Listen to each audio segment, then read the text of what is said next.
Oh, at yung nangyayaring flood control anomaly ngayon, sir, yung sumagot dun sa video, nagsimula pa yung kay Digong. Kaya nyo nga rin nalaman ng flood control anomaly dahil din kay Pangulong Bongbong Marcos, siya nag-utos nito. Eh kung hindi naman inutos ni Pangulong Bongbong Marcos yan, hindi naman mangyayari yan eh. Hindi rin naman natin malalaman to eh. Sasangkot nga lang si dating Speaker Martin Romualdez, sasangkot si Speaker Martin Romualdez, yun ang ginagamit ng mga kalaban para si Pangulong Bongbong madamay. Dahil pinsan niya eh. Pero hindi porket halimbawa may kinalaman si dating Speaker Martin Romualdez, eh nagpatuloy kay Pangulong Bongbong. Baka nakakalimutan nyo, si dating Speaker Martin Romualdez, walang nangyaring utos na mag-imbestiga sa flood control anomaly. Wala. Kahit binaha nung nakaraang taon, kahit minumura si Pangulong Bongbong Marcos, kahit na-grounded na kuryente si Pangulong Bongbong doon sa salitang merong 5,500 na flood control project, naalala nyo, press 3. Sinabi niya yun sa zona niya. Tapos pinak-check si Pangulong Bongbong Marcos ng bagyo, napaya si Pangulong Bongbong Marcos. Kasi yung report sa kanyang DPWH, yung pala hindi naman totoo. Kaya nga diba, sama ng loob ko kay Martin Romualdez tsaka kay Chis Escudero, hindi nyo malang tinulungan si Pangulong Bongbong Marcos noong nakaraang taon, noong time na yon na, gumawa kayo ng committee sa House, mag-imbestiga kayo kung ano nangyari sa mga flood control kasi nagsalita yung presidente natin sa SONA, may 5,500 daw na nagawa, pero bakit binabaha tayo? Wala kang tumulong, di kayo tumulong kay Pangulong Bongbong Marcos eh. Hindi kayo nag-expose. Wala kayong ginawang grupo tulad ng ICI. Hindi man lang inutusan yung mga taga-Congress, eh, may mga komite yan na po pwede mag-imbestiga rito. Ikaw, Chis Escudero, wala ka rin ginawang pag sinabi mo sa mga kapwa mo senador, may mga komite rito na po pwede mag-imbestiga. Imbestigahan niyo yan, bakit nagkaganon, yung sinabi ni Pangulong Bongbong. Wala. Sino rin ang gumawa ng paraan para ma-expose ito? Si Pangulong Bongbong Marcos. Kasi nga, walang gustong magpa-expose sa Senado. Walang gustong magpa-expose sa House. Siya gumawa ng paraan. Hindi nyo man tinulungan si Pangulong Bongbong Marcos eh. Tingnan nyo ngayon, pag bumabaha, namumura pa ba si Pangulong Bongbong Marcos? Inuugnay pa ba siya sa bahay? Hindi na. Nalaman na natin ang katotohanan. Oh. Kaya lang naman nadadabay si Pangulong Bongbong Marcos dito dahil sa pinsan niya eh. Dahil si Speaker Martin Dawit eh. Nababanggit talaga eh. Doon lang yun. Oh. Pero, nangyari ito dahil kay Pangulong Bongbong Marcos. At nagsimula ang mag-asawang diskaya noong 2016 panahon ni Digong. At si Digong, walang nangyaring ganito ang pag-iimbestiga. Pangulong Bongbong lang, dito lang nahinto. Dito lang nahinto. Kay Pangulong Bongbong Marcos. Bayin natin. Ito na, pangatlo. Kita naman eh. Lalong tumaas yung mga bilihin natin ngayon. Sara. Wala naman siya. Teka muna, sagutin muna natin isang lalaki. Sir, teka muna, mukhang nawawala kayo sa sarili. Hindi naman porkit nagtataas siya ng bilihin kailangan ma-impeach ang presidente. Walang ganun. Sa totoo lang, sir, ako napapansin ko sa buong mundo, yung mga asinsadong bansa, mga mahalang bilihin, mataas ang cost of living, press 4. Niniwala kayo? Hong Kong, yung bansang maganda, Switzerland, yung gusto ko mapuntahan, napakamahal ang bilihin doon. Sabi nga nila, most expensive country in the world. Switzerland, ang mahal ng bilihin. Asinsado.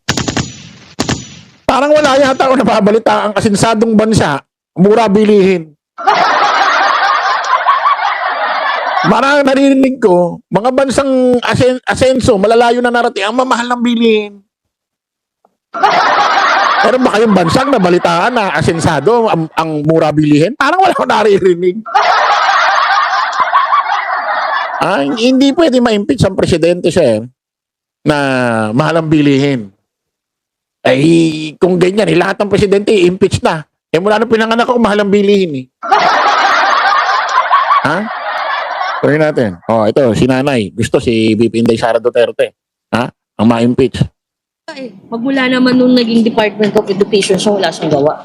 Diba? At least ito, hindi ako makabongbong ha, pero at least sa health ngayon ng Pilipinas, maganda yung kanya nagagawa. Kaya, impeach siya. Ito yung sinasabi ko na talagang makikita natin talagang totoong sagot, mga kababayan. Palagpakan natin si nanay. Hindi makabongbong, hindi makasara, gitna lang. Tao lang, netizen lang, butante lang. Talagang makikita mo ang tama't mali. Kasi hindi ka maka. Talagang gitna ka lang. Kumbaga, nagmamasid ka lang talaga. O, sa nakikita niya, si BP Inday Sara Duterte daw dapat talaga ma-impeach. Siya, hindi siya Bongbong Marcos. Pero nakikita niya, maganda ang nangyayari sa Pilipinas, maganda ang ginagawa ni Pangulong Bongbong Marcos. Nakita niya yun, hindi dahil loyalista siya. Nakita niya yun bilang isang tao, netizen, butante dito sa Republika ng Pilipinas. Palakpakan. Diba? Yan talaga yung totoong sagot. Tulad ko, napunta ako rito sa pagtatanggol kay Pangulong Bongbong Marcos dahil hindi ako loyalista. Hindi ako dinala rito sa pagtatanggol kay PBBM dahil loyalista ako, supporter ako ng Marcos, hindi. Napunta ako rito, ginawa akong pagtatanggol sa kanya dahil nakikita ako, tama yung ginagawa niya eh.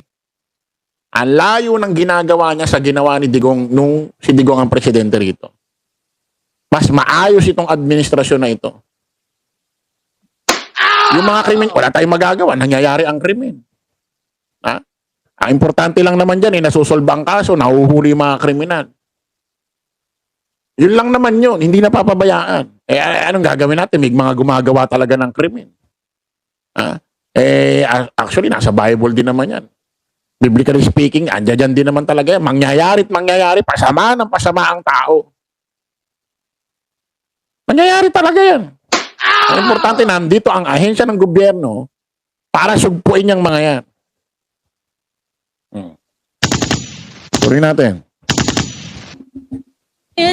Kasi ngayon may impeachment, di ba, sir? So, sino yung sa tingin nyo yung dapat matanggal? Isulid ako eh, Sara, kahit na taga Norte ako. Siyempre ito. BBM. Kasi mahirap magsalita na ano ba.